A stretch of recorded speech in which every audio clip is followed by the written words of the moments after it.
നമസ്കാരം. ഇപ്പോൾ ഈ ട്രെയിനർമാരുടെ ഒരു ബഹളാണ്. പിന്നെ എല്ലാ സ്ഥലത്തും ട്രെയിനർമാർ.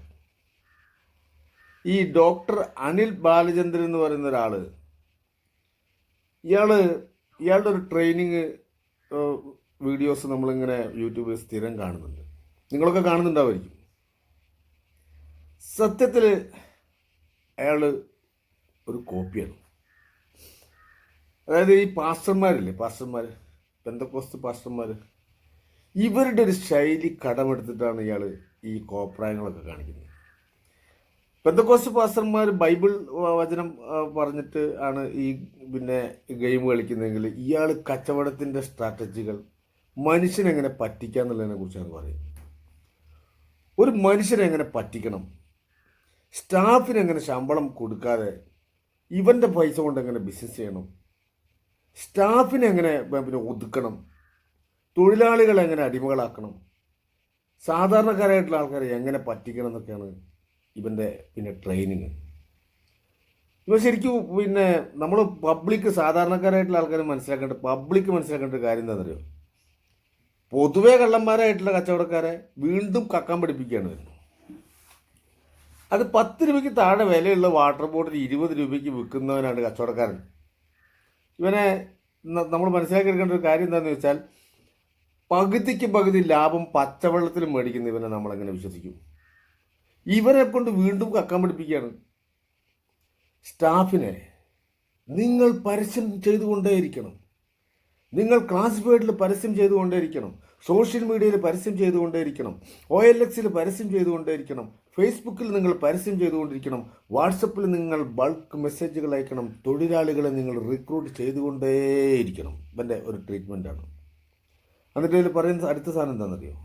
തൊഴിലാളികളെ നിങ്ങൾ റിക്രൂട്ട് ചെയ്തുകൊണ്ടേയിരിക്കുമ്പം നിങ്ങൾ ഇവരുടെ ഡാറ്റ നിങ്ങൾ കളക്ട് ചെയ്ത് വെക്കണം. ഈ ഡാറ്റ ശേഖരിക്കാൻ അക്കൗണ്ടൻറ്റിനെയാണ് നിങ്ങൾക്ക് ആവശ്യമുള്ളതെങ്കിൽ അക്കൗണ്ടൻറ്റിനെ കൊണ്ട് തന്നെ ഈ ഡാറ്റ കളക്ട് ചെയ്യാൻ വേണ്ടി പറയണം. അപ്പോൾ അവൻ എന്ത് ചിന്തിക്കും?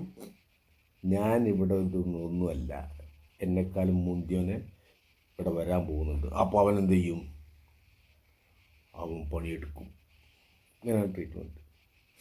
അതായത് തൊഴിലാളികൾക്ക്, സാധാരണ പബ്ലിക്കിന്, സാധാരണ പൗരന്മാർക്ക് യാതൊരു വിലയും കൊടുക്കാതെ എങ്ങനെ മനുഷ്യനെ പറ്റിക്കണത് പച്ചയ്ക്ക് പറഞ്ഞു പഠിപ്പിക്കുന്ന ക്ലാസ്സുകളാണ് ഈ ചകായിൻ്റെ ക്ലാസ്.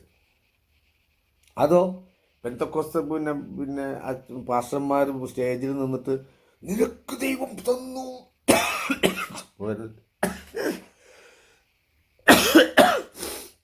നീ വിശ്വസിക്കാൻ തയ്യാറുണ്ടോ, നിനക്ക് ദൈവം തന്നിരിക്കും, ഹല്ലേലൂയ, ഇമാതിരി ചാട്ടങ്ങൾ, 2 ചാട്ടവും ഒരു പാട്ടും ഭയങ്കര.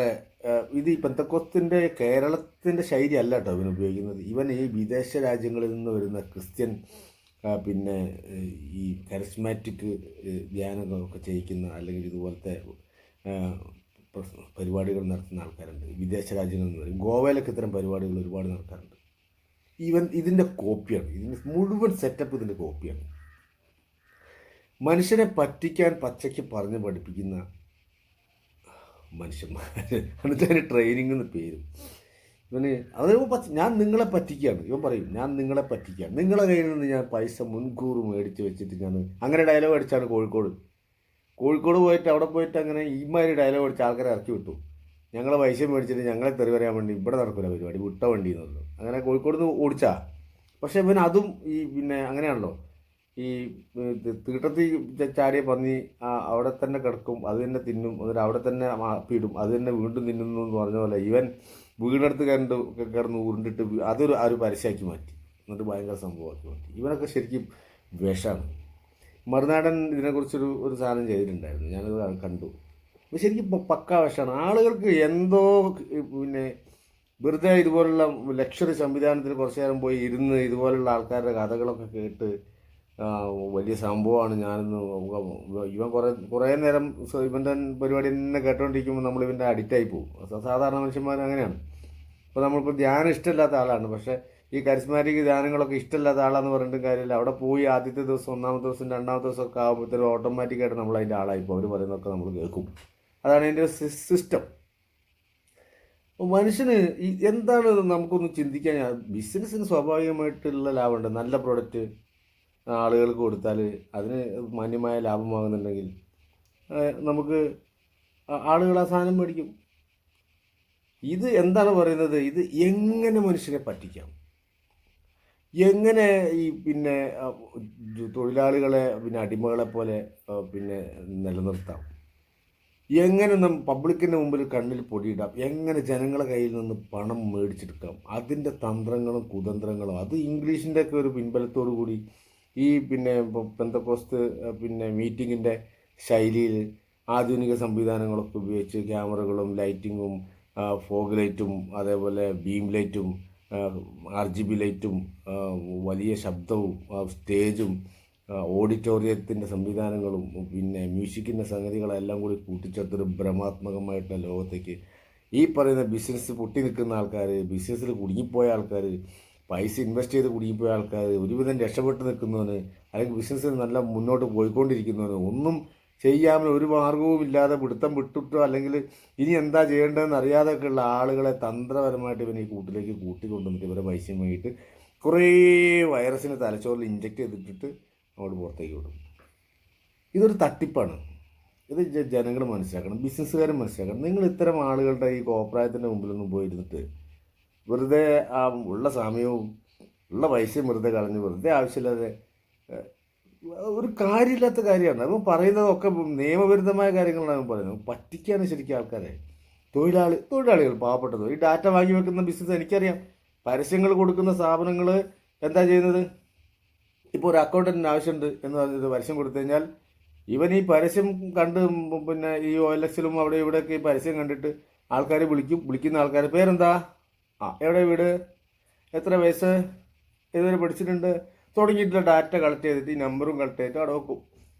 എന്നിട്ട് ഇവൻ ആ പൊസിഷനിലേക്ക് എപ്പോഴാണോ ഒഴിവ് വരുന്നത് ആ സമയത്ത് അതിൽ നിന്ന് ഈ റെസ്യൂം വാങ്ങി വെച്ച ആൾക്കാരെ കൂട്ടത്തിൽ ഒരു 2-3 ആൾക്കാരെ വിളിക്കുന്ന സമയത്ത് ഇവർ വരും, ഇവരിൽ നിന്ന് ഒരാളെ തിരഞ്ഞെടുക്കും. അവനെ 1 മാസം 2 മാസം ജോലിക്ക് നിർത്തും, അവനെ പറഞ്ഞു കൊടുക്കും. ഇത് കമ്പനികൾ ചെയ്തുകൊണ്ടിരിക്കുന്ന പരിപാടികളാണ്. അതേപോലെ എക്സ്പീരിയൻസ് ഉള്ള ആളുകളെ ഇവർ ഒരു സ്ഥലത്തും ജോലിക്ക് എടുക്കില്ല. ഇവർ ദന്തൽ അസിസ്റ്റൻറ്റ് എക്സ്പീരിയൻസ് ഉണ്ടോ, എടുക്കില്ല, അവിടെ ജോലിയില്ല. കമ്പ്യൂട്ടർ ഓപ്പറേറ്റർ എക്സ്പീരിയൻസ് ഉണ്ടോ, ജോലിയില്ല. അവിടെ ഇതിലൊക്കെ പിന്നെ ഈ തട്ടിപ്പാണ്. ഇപ്പോൾ വേറെ തട്ടിപ്പാണ്, പലതരം തട്ടിപ്പ്. ഞാൻ പറഞ്ഞു വന്നത് ഈ പിന്നെ ഇത്തരം പ്രോഗ്രാമുകൾ, ഇതൊരു പൈസ സമ്പാദിക്കുന്ന മാർഗ്ഗമാണ്. ഈ മീറ്റിങ്ങുകളിൽ ഇത്തരം പ്രോഗ്രാമുകളിൽ പങ്കെടുക്കുന്ന ആളുകളിൽ നിന്ന് വാങ്ങുന്ന ഫണ്ടാണ് ഇവൻ്റെ മുതൽക്കൂട്ടെന്ന് പറയുന്നത്. അപ്പോൾ മാത്രമേ രക്ഷപ്പെടുള്ളൂ, അല്ലാതെ വേറെ ഒരാളും അതിൽ രക്ഷപ്പെടാൻ വേണ്ടി പോകുന്നില്ല. ബിസിനസ് എന്ന് പറഞ്ഞാൽ നല്ല ബിസിനസ്, നല്ല രീതിയിൽ ബിസിനസ് ചെയ്യാൻ പിന്നെ ഇവനെ പോലുള്ള പിന്നെ ഈ പിന്നെ എന്താ പറയുക ഭ്രാന്തന്മാരുടെ ഡയലോഗ് കേട്ടിട്ട് ബിസിനസ്സിന് നിങ്ങൾ ഇറങ്ങി തിരിച്ചിട്ട് കാര്യമില്ല. നല്ല ബിസിനസ്സുകാരൻ എന്ന് പറഞ്ഞാൽ അവന് ഈ മാർക്കറ്റിൽ വരുന്ന പുതിയ ഉൽപ്പന്നങ്ങളെക്കുറിച്ച് പഠിക്കും, ആ ഉൽപ്പന്നങ്ങളുടെ വിപണന സാധ്യതകളെക്കുറിച്ച് പഠിക്കും, അതിൻ്റെ പ്രൊഡക്ഷൻ എവിടെയാണെന്ന് പഠിക്കും, അതിൻ്റെ വാല്യൂ എത്ര രൂപയ്ക്ക് കിട്ടും, എത്ര രൂപയ്ക്ക് കൊടുക്കുക എന്നുള്ളതിനെക്കുറിച്ച് പഠിക്കും. മാർക്കറ്റിനെ കുറിച്ച് നല്ല ബോധമുള്ളവൻ എന്നും നല്ല ബിസിനസ് ആയിരിക്കും. അല്ലാതെ ഇവൻ്റെ ഈ കപ്പടാച്ചി ഡയലോഗ് കേട്ട് പഠിച്ചിട്ട് ബിസിനസ് ചെയ്യാൻ പോയിട്ട് കാര്യമൊന്നുമില്ല. ഇപ്പോൾ ബിസിനസ് എന്ന് പറയുന്നത് അതൊരു ആർട്ടാണ്. അത് ചെയ്യാൻ കൃത്യമായ കഴിവുള്ള ആൾക്കാർ അത് ചെയ്യും. അല്ലാതെ ഇതുപോലെ മീറ്റിങ്ങുകളിൽ കൂടി ബിസിനസ് പഠിക്കാം, അല്ലെങ്കിൽ 1 മണിക്കൂർ ഇവൻ്റെ അടുത്ത് വരുന്ന ബിസിനസ് പഠിക്കും, ഇവൻ്റെ അടുത്ത് വരുന്ന കക്ക മാത്രമേ പഠിക്കുള്ളൂ. ഈ പിന്നെ ഡോക്ടർ, അതിൽ ഇവന്മാർക്കൊക്കെ പുറകിൽ ഒരു വാലുണ്ടാവും, ഡോക്ടർ എല്ലാ ഊളുകളുടെയും പുറകിൽ ഒരു ഡോക്ടർ. അതുപോലെ ഒരുപാട് ഡോക്ടർമാരെ ഒക്കെ എത്രയോ എണ്ണത്തിനെ ഉള്ളിൽ പിടിച്ചിട്ടുണ്ട്. അപ്പോൾ നമ്മൾ മനസ്സിലാക്കേണ്ട കാര്യം, ഈ ഇത്തരം കോപ്രായങ്ങൾ കാണിക്കുന്നവന്മാരൊന്നും പ്രോത്സാഹിപ്പിക്കരുത്. അവർ ശരിക്കും സാമൂഹ്യ ദ്രോഹിയാണ് അവർ. അതിൻ്റെ മുൻപിൽ ഇൻട്രസ്റ്റ് ഇത് ബിസിനസ്സുകാർക്ക് മാത്രമുള്ളതാണ്. ഈ പബ്ലിക് മീഡിയയിൽ എന്തിനാ പിന്നെ പബ്ലിക് ചെയ്യുന്ന ബിസിനസ്സുകാർക്ക് പേഴ്സണലായിട്ട് അയച്ചു കൊടുത്താൽ പോരെ. യൂട്യൂബിൽ നിന്ന് കിട്ടുന്ന വരുമാനം വേണം, യൂട്യൂബ് കൊടുക്കുന്ന പൈസയും കൂടി വേണം എന്ന്. അപ്പോൾ ആളുകളെ എങ്ങനെ പറ്റിക്കുക എന്നുള്ളതിനെക്കുറിച്ച് പഠിപ്പിക്കലല്ല പിന്നെ ഇത്തരം ക്ലാസ്സുകൾ. സമൂഹത്തിന് പിന്നെ ബുദ്ധിമുട്ടില്ലാത്ത രീതിയിൽ സാമൂഹ്യ ജീവികളായിട്ടുള്ള മനുഷ്യന്മാർക്ക് ഒരു സർവീസ് ചെയ്യുമ്പോൾ കിട്ടുന്ന ആ ലാഭത്തെ മാന്യമായ ലാഭം ഒക്കെ ചെയ്തെങ്ങനെ ബിസിനസ് ചെയ്യുക എന്നുള്ളതിനെ കുറിച്ചാണ് പഠിപ്പിക്കേണ്ടത്. അതല്ലാതെ തൊഴിലാളികൾ അവൻ്റെ വിചാരമൊക്കെ അവൻ്റെ തലയിലാന്നാ. എൻ്റെ ഡയലോഗിലാണ്. ഒരു സ്റ്റാഫിന് കൊടുക്കേണ്ട ബഹുമാനം കൊടുക്കണം. സ്റ്റാഫില്ലേ നിങ്ങളൊന്നുമില്ല. എല്ലാ ബിസിനസ്സിൻ്റെ അടിത്തറ എന്ന് പറഞ്ഞാൽ തൊഴിലാളികളാണ്. ഈ തൊഴിലാളികൾക്ക് അവരെ കോർപ്പറേറ്റിൻ്റെ ശൈലിയിൽ തൊഴിലാളികളെ ട്രീറ്റ് ചെയ്താൽ ഒരു സ്ഥാപനവും കൃത്യമായ രീതിയിൽ മുന്നോട്ട് പോവില്ല. എല്ലാ സ്ഥാപനങ്ങളും ചെയ്യുന്നത് പരമാവധി ഈ അവൻ്റെ യുവത്വത്തെ ചൂഷണം ചെയ്യുക, അവൻ്റെ പെർഫോമൻസിനെ ചൂഷണം ചെയ്യുക, അത് കഴിഞ്ഞാൽ ഒഴിവാക്കാൻ നല്ലതാണ്. ഈ അനിൽ ബാലചന്ദ്രനെ പോലുള്ള ഒരുപാട് ആൾക്കാർ നമ്മുടെ ഇന്നത്തെ കേരളത്തിൽ ഇവന്മാർ ഒരുപാട് തട്ടിപ്പ് പരിപാടികളായിട്ട് നടക്കുന്നുണ്ട്. ഇതിനൊക്കെ എന്തെങ്കിലും ഒരു മാർഗം പരിഹാരം ഉണ്ടാവുമെന്ന് വിചാരിക്കാം. Okay, bye bye.